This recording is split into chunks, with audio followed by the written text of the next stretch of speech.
Hello students, welcome to एक्जियन academy.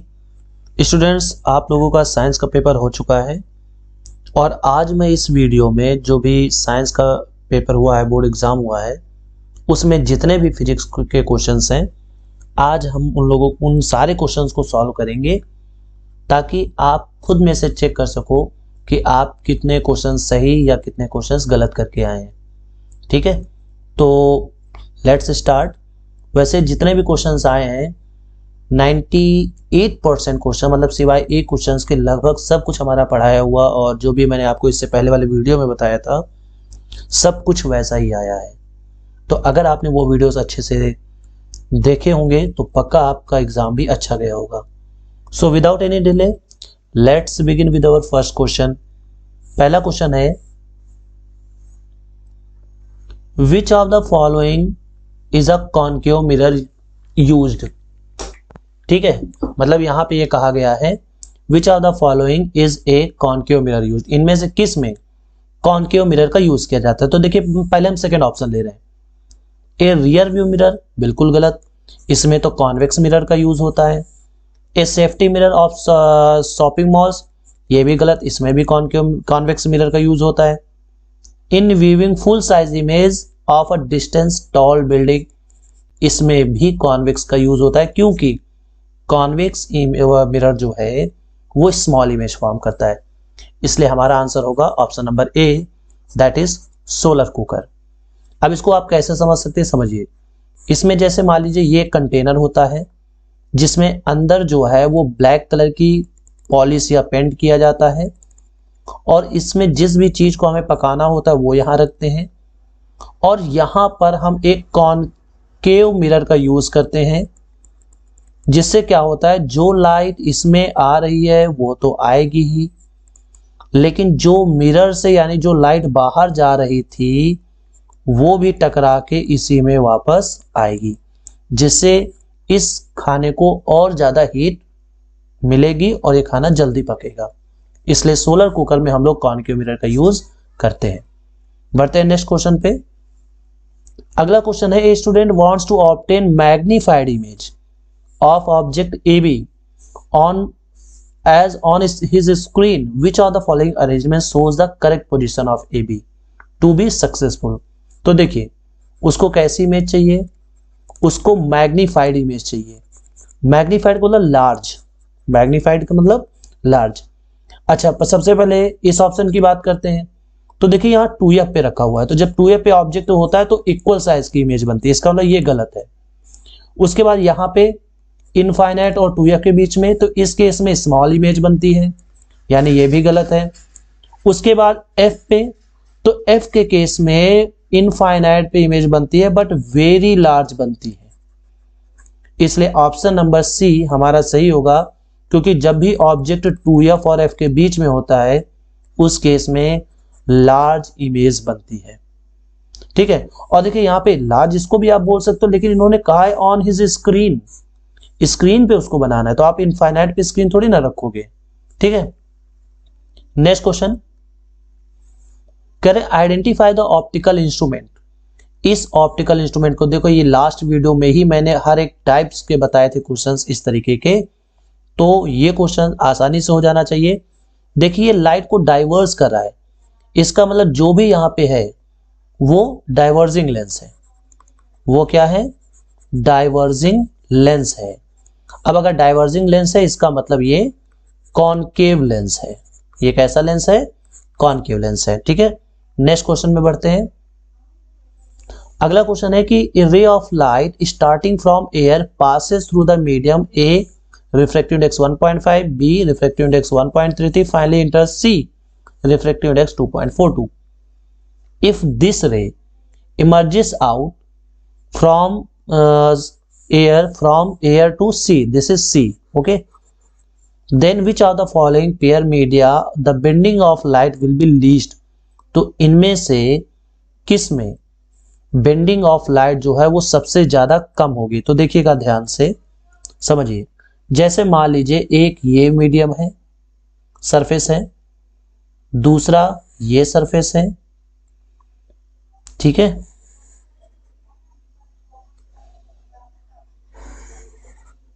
अब समझिए ध्यान से, ये मीडियम ए है, ये मीडियम बी है, ये मीडियम सी है एंड दिस इज एयर। तो देखिए जैसे अब एयर का रिफ्रैक्टिव इंडेक्स कितना होता है, एयर का रिफ्रैक्टिव इंडेक्स लगभग 1 होता है। इसका रिफ्रैक्टिव इंडेक्स कितना है 1.5, इसका रिफ्रैक्टिव इंडेक्स क्या है 1.33 और इसका रिफ्रैक्टिव इंडेक्स क्या है 2.42। अब बात बिल्कुल ध्यान से समझिए, लिखा हुआ है कि then for which of the following pair the media bending of light will be least. बात ध्यान समझिएगा, किसमें bending of light will be least. अब यहां पे बेंडिंग का मतलब आप ये बिल्कुल मत समझिएगा टूवर्ड्स नॉर्मल बेंड होना, बेंड होना दूर की तरफ भी हो सकता है, ठीक।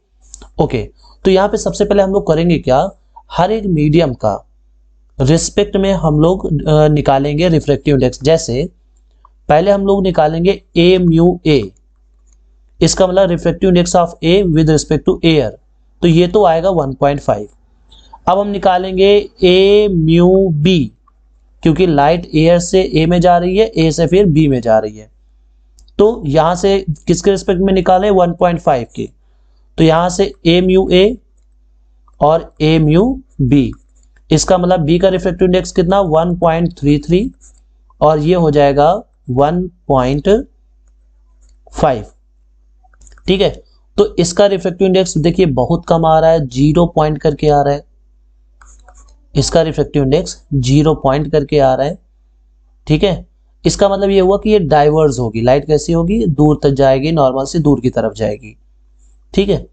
उसके बाद ये लगभग कितनी बार जाएगा, आप यहाँ पे देख सकते हो, ये पॉइंट हटाया यहाँ पर, तो लगभग ये 8 टाइम्स जाएगा, ठीक है। उसके बाद अगर हम यहाँ पे बी म्यू सी निकालें तो उस केस में आएगा 2.42 और यहाँ पे आ जाएगा 1.33, तो इससे आएगा 1.8 समथिंग कुछ ऐसा आएगा। तो देखिए यहाँ पे कह रहे हैं बेंडिंग लीस्ट होगी, किसमें सबसे ज्यादा कम होगी, बताओ सबसे कम रिफ्रैक्टिव इंडेक्स किसका, इस चीज का है। इसका मतलब ये हुआ कि जब एयर, देखिए सी से एयर बिल्कुल नहीं हो सकता, क्योंकि उस केस में डाइवर्स बहुत ज्यादा होगा, क्योंकि इसका रिफ्रैक्टिव इंडेक्स है 2.42 और इसका रिफ्रैक्टिव इंडेक्स 1 है। जितना ज्यादा रिफ्रैक्टिव इंडेक्स होता है उतना ही ज्यादा कन्वर्ज या डाइवर्स होता है, तो ये फोर्थ ऑप्शन नहीं हो सकता, फर्स्ट ऑप्शन नहीं हो सकता, ठीक है। यहां पे बात करें बी से सी की, तो ये भी 1 पॉइंट ज्यादा ही कन्वर्ज होगा, तो सही ऑप्शन हो जाएगा ऑप्शन नंबर बी, यानी ए से बी की तरफ, ठीक। नेक्स्ट क्वेश्चन पे बढ़ते हैं। अगला क्वेश्चन है which are the following statement is not true for scattering of light. इनमें से कौन सा स्कैटरिंग ऑफ लाइट के लिए स्टेटमेंट सही नहीं है। तो देखिए, colour of scattered light depends on the size of the particle of the atmosphere, बिल्कुल सही है, क्योंकि पार्टिकल के साइज के हिसाब से ही कलर डिटरमाइंड होता है कि किस कलर की स्कैटरिंग होगी। अगला कहा है red light is least scattered, बिल्कुल नहीं, सही कह रहा है, ठीक है, ये बिल्कुल सही कह रहा है, ये भी बिल्कुल सही है। वायलेट कलर का मैक्सिमम होता है, रेड कलर का मिनिमम होता है, ठीक है। Scattering of light takes place as various colours of white light travels, ठीक है, travels with different speed in air, ठीक है, यहाँ पे विद हो जाएगा with different speed in air. तो देखिए ये स्कैटरिंग नहीं, इसकी वजह से डिस्पर्सन होता है, इसकी वजह से डिस्पर्सन होता है, वो भी एयर में नहीं, वो भी होता है जैसे कि प्रिज्म हो गया या फिर वाटर में हो गया। तो यहां पर चूंकि मीडियम में हर एक कलर की स्पीड अलग अलग होती है, ठीक है, तो उस केस में वहां डिस्पर्सन होता है, तो यही ऑप्शन हो जाएगा हमारा सही, क्योंकि ये स्टेटमेंट गलत लिखा है, ठीक। नेक्स्ट क्वेश्चन पे बढ़ते हैं। अब देखिए यहाँ पे ये फिगर बना हुआ है, करें for the diagram shown according to new Cartesian sign convention the magnification of the image form will have the following specifications. मतलब देखिए समझिए ध्यान से, पहले तो ये समझना पड़ेगा कौन सा मिरर है, कॉनकेव मिरर है, ऑब्जेक्ट की पोजीशन क्या है एफ और पी के बीच में।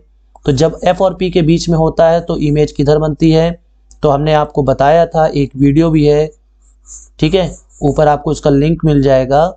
तो हमने बताया था कि जब भी एफ और पी के बीच में होता है तो उस केस में ऑब्जेक्ट यहां बनता है, ऑब्जेक्ट की इमेज कैसा बनता है, लार्ज बनता है, इरेक्ट बनता है, वर्चुअल बनता है।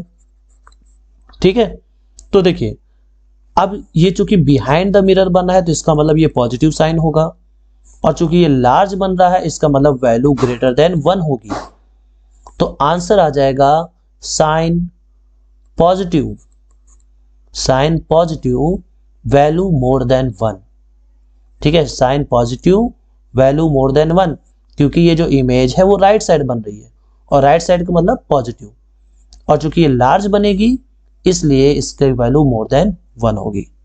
आई होप आपको क्वेश्चन समझ में आ गया होगा, ये भी मैं आपको अपनी वीडियोस में अच्छे से समझा चुका हूं। बढ़ते हैं नेक्स्ट क्वेश्चन पर। देखिए ये जो क्वेश्चन है, this is beyond the topic. अगर हम एक बात कहें तो ये बियॉन्ड द टॉपिक है, मतलब बिल्कुल अलग तरीके का क्वेश्चन, ये इंटर का क्वेश्चन है, बियॉन्ड द टॉपिक आप इसको मान सकते हैं। बिल्कुल डिफरेंट टाइप ऑफ क्वेश्चंस, लेकिन फिर भी कुछ ऐसे क्वेश्चंस होने चाहिए जिनसे एक मीडियम लेवल, एक हाई लेवल और एक लो लेवल के स्टूडेंट्स को अलग किया जा सके। तो देखिए, एक compound microscope is an instrument, ये केस बेस्ड क्वेश्चन है। ठीक है, केस बेस्ड स्टडी का क्वेश्चन है। एक compound microscope is an instrument which consist of 2 L1 and L2। ठीक है, दो लेंस कंसिस्ट कर रहा है L1 और L2। The lens L1 is called objective, क्योंकि ये ऑब्जेक्ट की तरफ होता है। ठीक है, कुछ इस तरीके का आप समझ सकते हो, ये होता है और यहां पे ये लेंस होता है। ठीक है, तो इसको बोला जाता है ऑब्जेक्टिव लेंस और इसको बोला जाता है आई लेंस या आई पीस, इसको बोला जाता है आई पीस। तो कह रहे हैं कि ये जो लेंस है, this forms real inverted and magnified image. Important word, real inverted and magnified image. इसका मतलब ये जो लेंस है, ये लेंस ये रियल इन्वर्टेड और मैग्नीफाइड इमेज बनाता है। This serves as object for second lens L2।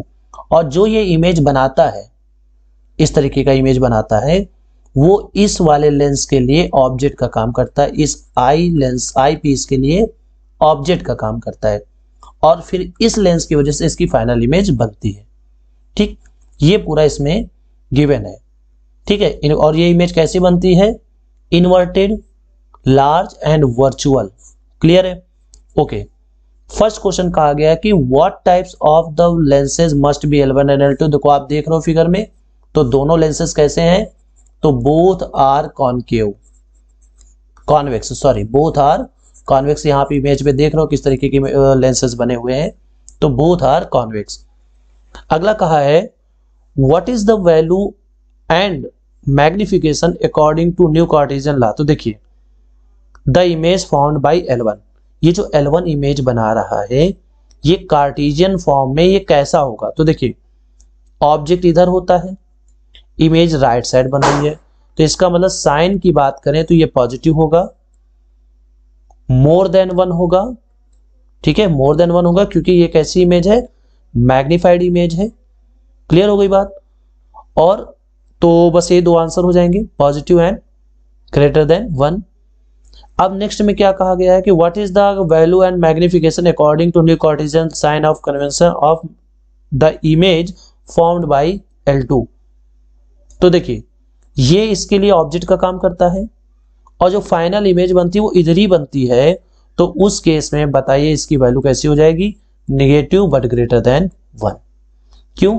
क्योंकि लार्ज इमेज, मैग्नीफाइड इमेज ही बनती है। यहां भी कहा गया है कि the final image which is inverted with respect to original object and in large and virtual, large ये भी बनता है।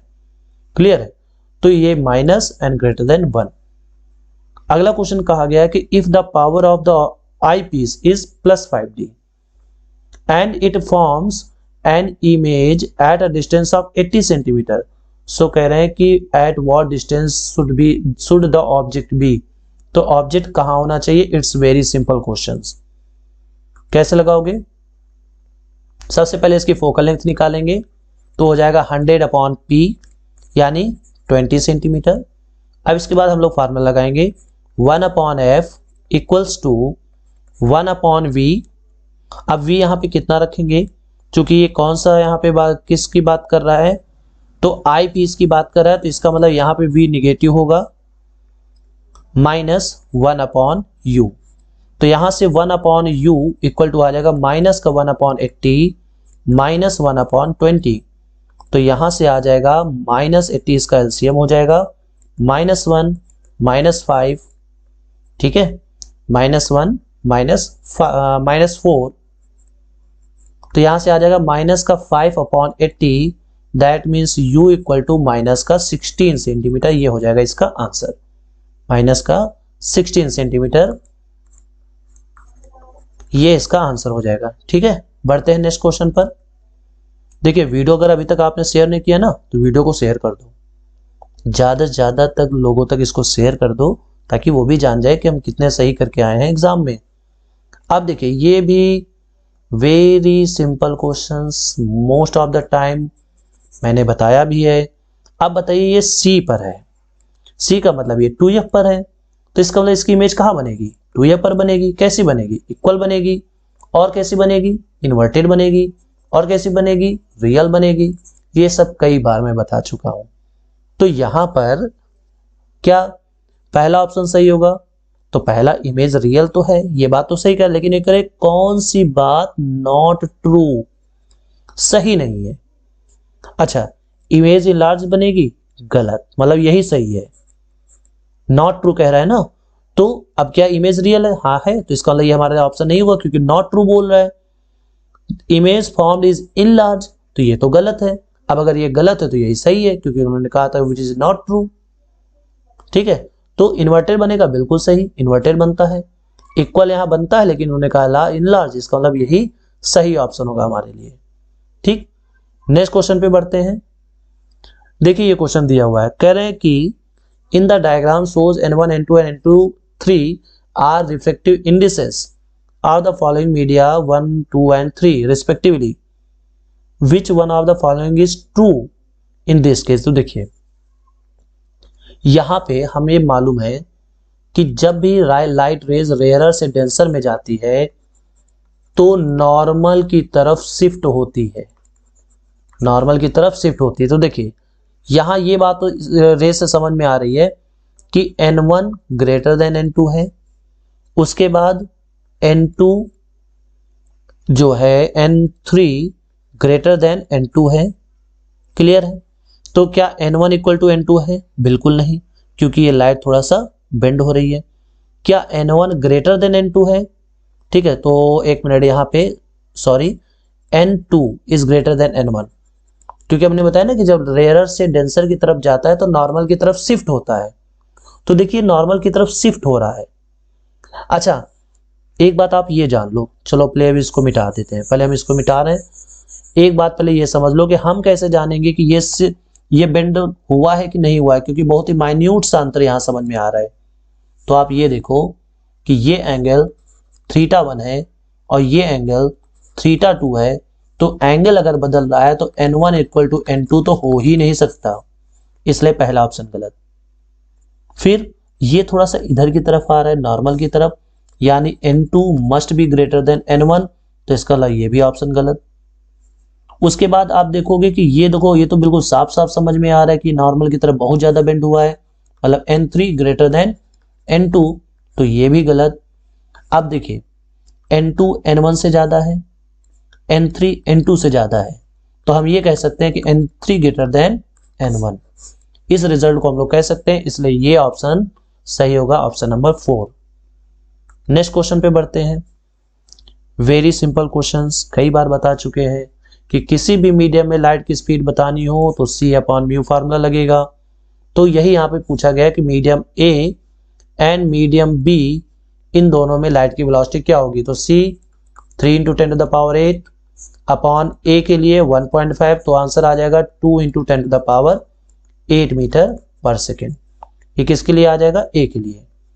B के लिए क्या आएगा, तो 3 × 10⁸ और अपॉन में B का रिफ्रैक्टिव इंडेक्स 1.33।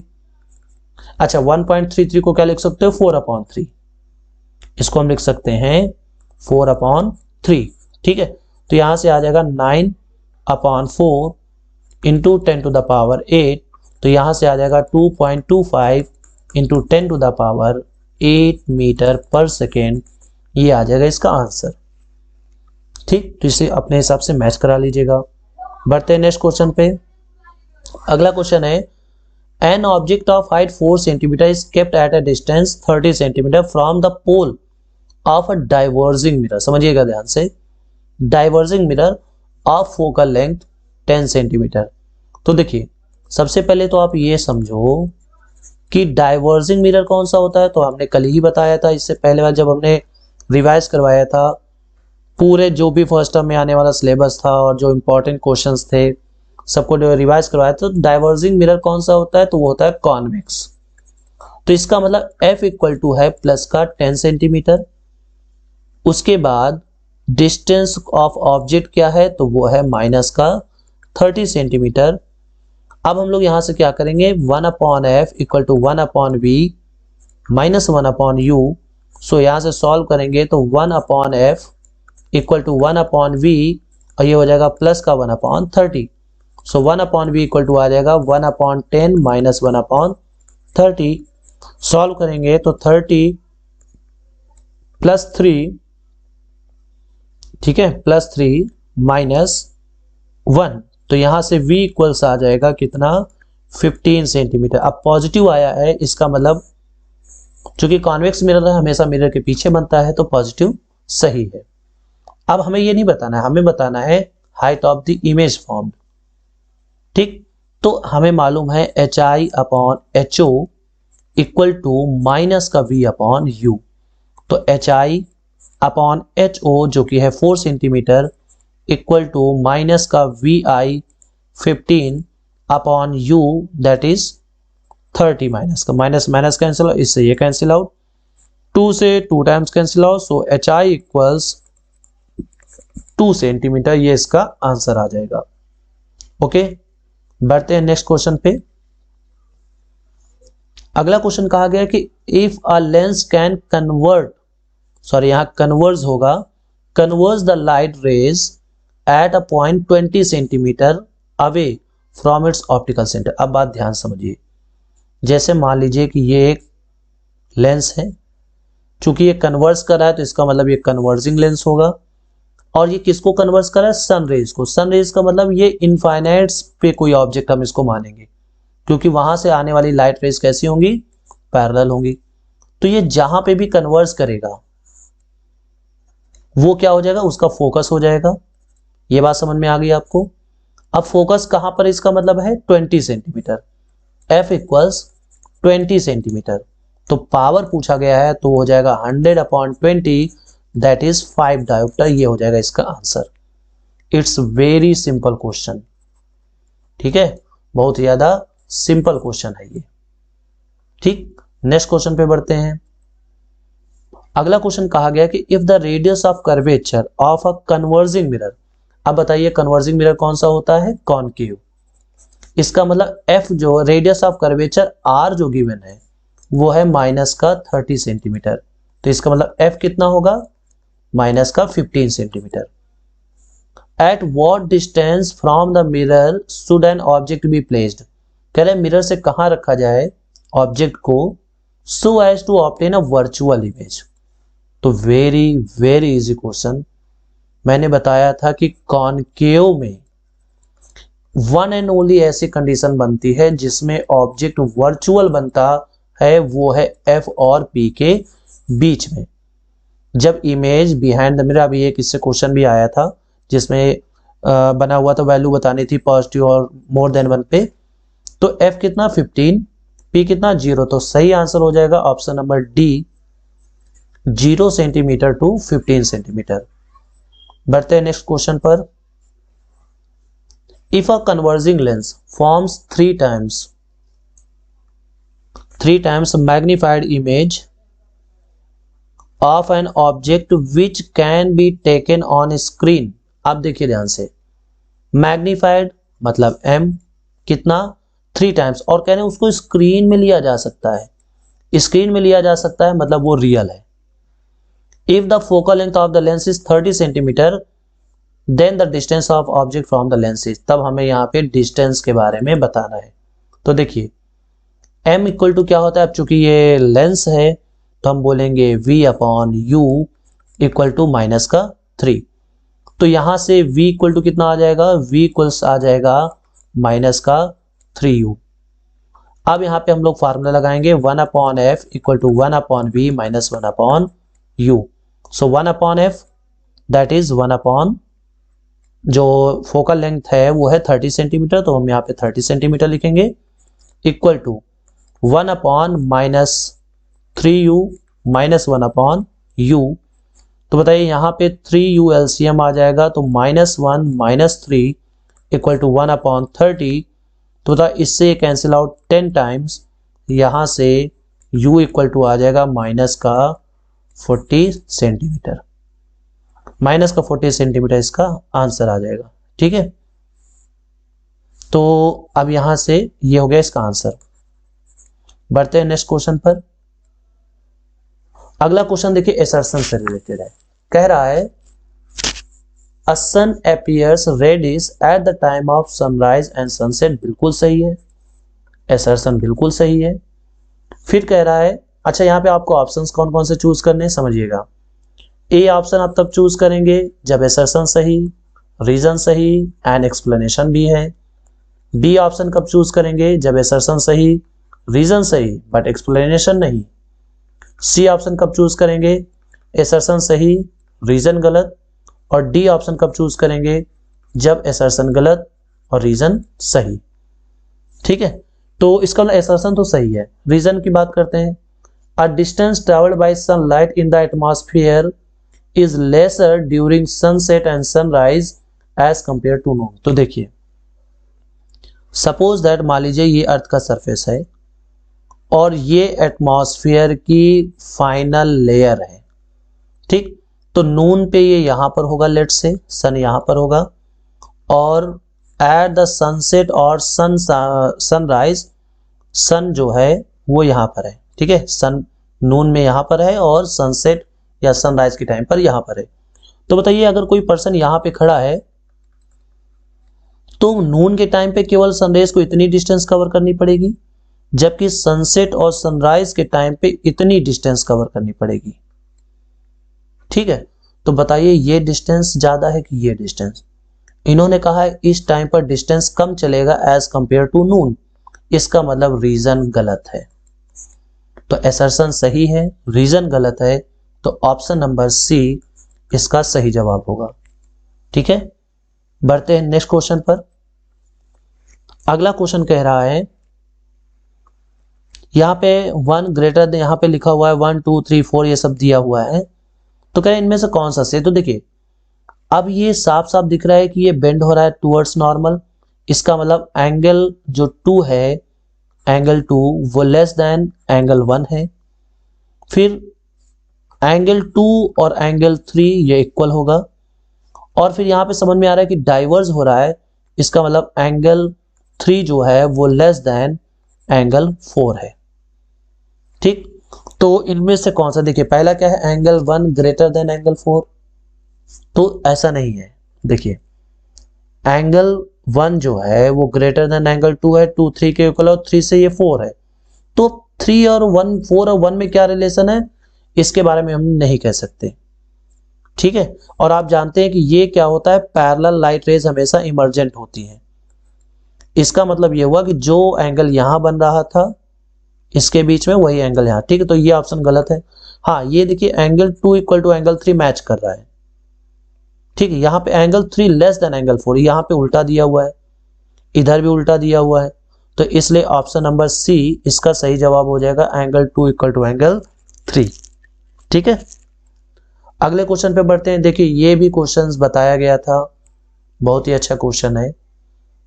किया क्या गया है कि जनरली होता यह है कि प्रिज्म कुछ इस टाइप का होता है, और जब इससे व्हाइट लाइट पास होती है तो ये 7 कलर्स में स्प्लिट हो जाता है, जिसमें इस बेस की तरफ जो कलर होता है वो होता है वॉयलेट, और जो ऊपर की तरफ होता है इस पॉइंट की तरफ वो होता है रेड।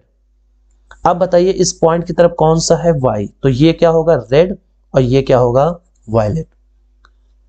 तो कह रहे हैं कि a colour of sky as seen from earth during the day, during the day. तो यहां पे कह रहे हैं in the diagram given X and Y are the end colors of the spectrum of light.